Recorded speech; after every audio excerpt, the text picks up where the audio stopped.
Good morning guys. আমরা কালকে গুরুদম্বাল lake জয় করে এসেছি, অ্যাচিভ করেছি। মানে আমরা ফার্স্ট ভিজিটই করলাম গুরুদম্বাল লেক। তো তারপরে দেখো আমাদের এই রুমের অবস্থা, কারণ আমরা সব গুছাচ্ছি আর আমার পাটাই আমার টেবিল হয়ে গেছে। আর এখানে ওরাও দেখো কফি খাচ্ছে। একটু হাই হ্যালো করে দাও। হ্যাঁ আমরা তো আজকে আমরা কোথায় যাচ্ছি? 0 পয়েন্ট। তো লাচেনে আমরা এই হোমস্টেটাতে ছিলাম, যেটার থেকে জানলা খুললেই পাহাড়ের এই অপরূপ দৃশ্য দেখা যাচ্ছিল।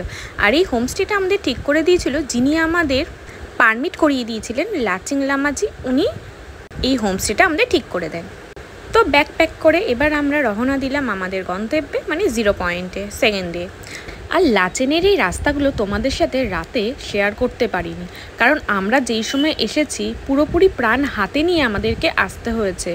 অজস্র পরিমাণে বৃষ্টি আর সেরকম ল্যান্ডস্লাইড হচ্ছিল, তাই তোমাদেরকে আর সেইভাবে কিছু দেখাতে পারিনি, ফোন বের করিনি।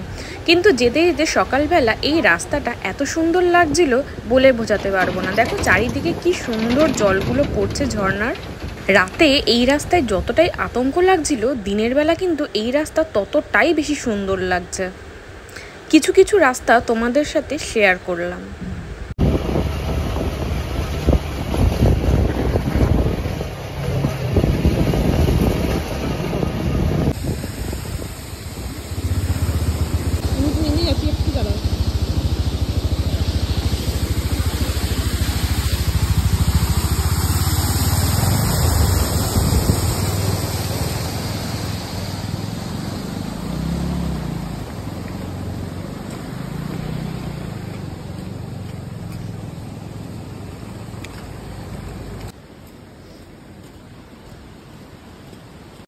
নর্থ সিকিম মানে কিন্তু অফরোডিং। তবে আমি যেটা এক্সপিরিয়েন্স করেছি, খুব এমার্জেন্সি ছাড়া রাতে কিন্তু তোমরা একদমই নর্থ সিকিম ট্রাভেল করো না।